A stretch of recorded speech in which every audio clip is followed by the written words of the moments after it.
आप प्रत्यक्ष रूप से नहीं होंगे तब हम वृंदावन किनके दर्शन हेतु आएंगे? क्या तब भी नियमित वृंदावन आना चाहिए? वैसे जैसी किसका प्रश्न है, जैसी भावना आपकी, अगर ऐसी भावना परिपक्व हो जाए तो आपको लगेगा ही नहीं कि हमारे गुरु जी गए हैं या संत गए हैं, ऐसा नहीं लगेगा। क्योंकि ये शरीर भले चले जाए लेकिन इस शरीर के अंतर्गत जो परमात्म तत्व है वो तो कभी जाएगा नहीं ना, वो तो सर्वत्र व्याप्त तत्व है। जैसे गुरु तत्व है ऐसे ईश्वर तत्व है। गुरु तत्व को कहा गया अखंड मंडलाकारम व्याप्तम येन चराचरम। तो एक व्यक्ति के ढांचे में जो बैठा हुआ तत्व है, ढांचा तो जा सकता है, वो नहीं जा सकता। और आप खास तौर से प्यार उसी से करते हैं, ढांचे से नहीं। ढांचा अगर आज है तो कल नष्ट होगा, पक्का नष्ट होगा, ये नाशवान है। लेकिन इसमें जो बैठा है वो अविनाशी है। और अगर भाव आपका बना है तो ऐसे ही प्रेमानंद रूप ऐसे ही धारण करके वो अविनाशी तुम्हारा शासन करता रहेगा। तो तुम्हें लगेगा कि दुनिया की नजर में वो चले गए, लेकिन मेरी नजरों में तो हर समय सामने बसे गए। हमारे गुरुदेव हर समय मंत्र रूप में, नाम रूप में, भाव रूप में हमारे साथ हैं। नहीं तो फिर असहाय हो जाएंगे, फिर तो असमर्थ हो जाएंगे। तो ऐसे को क्या पकड़ना जो मरे और जिए। जो हमारा साथ छोड़ दे वो हमारा गुरु कैसे हो सकता है? जो हमारा साथ छोड़ दे वो परब्रह्म कैसे हो सकता है? हर समय गुरु यहीं बैठे रहते हैं आज्ञा चक्र में। कभी गुरु से विलग थोड़ी एक सेकेंड नहीं, हर समय यही आसन लगाए वो बैठे हैं।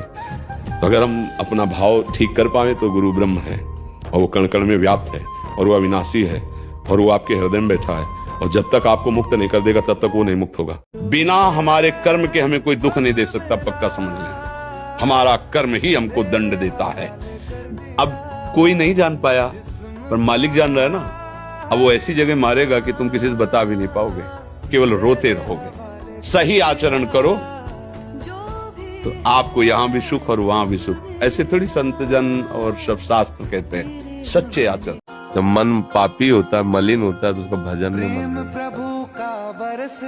तो दवाई जब कड़वी लगे तो जबरदस्ती खाए। राधा राधा राधा, मन का क्या चक्कर, तो ना लग राधा राधा राधा राधा राधा राधा राधा, सब काम बन जाएगा। जिसकी जिह्वा में राधा नाम है, कृष्ण नाम है, सब ठीक हो जाएगा, सारे पाप नष्ट हो जाएंगे, हृदय पवित्र हो जाए। पर इसके लिए मेहनत करनी पड़ेगी। देखो बिना मेहनत के कैसे बात बनेगी? मन लगे न लगे कुछ नियम बना लो कि 1 घंटा आधा घंटा कीर्तन करेंगे राधा राधा राधा राधा राधा। पर अब नियम बनाना पड़ेगा, नहीं तो मन तो काहे को लगे, मन तो पाप में लगेगा, संसार के भोगों में लगेगा। बच्चा समझ रहे?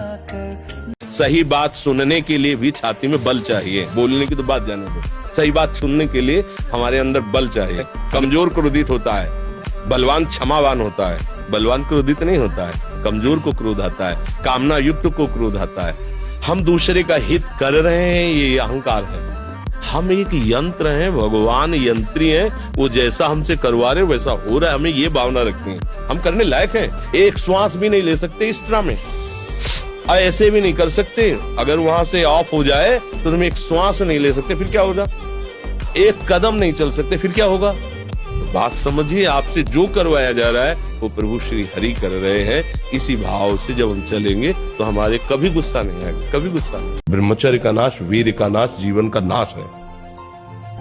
ब्रह्मचर्य अगर सही है, आपने किसी तरह इधर उधर जिधर दृष्टि डालोगे उधर जय होती चली जाएगी। आजकल के बच्चे नौजवान इसको मनोरंजन समझते हैं और उनको सलाह भी ऐसी मिलती है। डॉक्टर और आपको जो इधर सांसारिक प्रोत्साहन देने वाले वो आपको सलाह देंगे। हमें तो अंग्रेजी को शब्द नहीं याद है। फ्रस्ट्रेशन। हाँ, यही जो स्टेशन कह रहे हैं गाड़ी स्टेशन से अलग कर दो तो बोले तुम बहुत शांत हो जाओगे और फिर अपने काम में हो। देखो कैसा उपदेश दिया जा रहा है। प्राय इस पर बच्चियां ध्यान ही नहीं देती कि ये कोई मार्ग भी है। और परिणाम क्या होता है कि वो संसार में जिसे डिप्रेशन कहते हैं, मानसिक रोग से ग्रसित हो जाते हैं, क्योंकि इसका परिणाम यही है।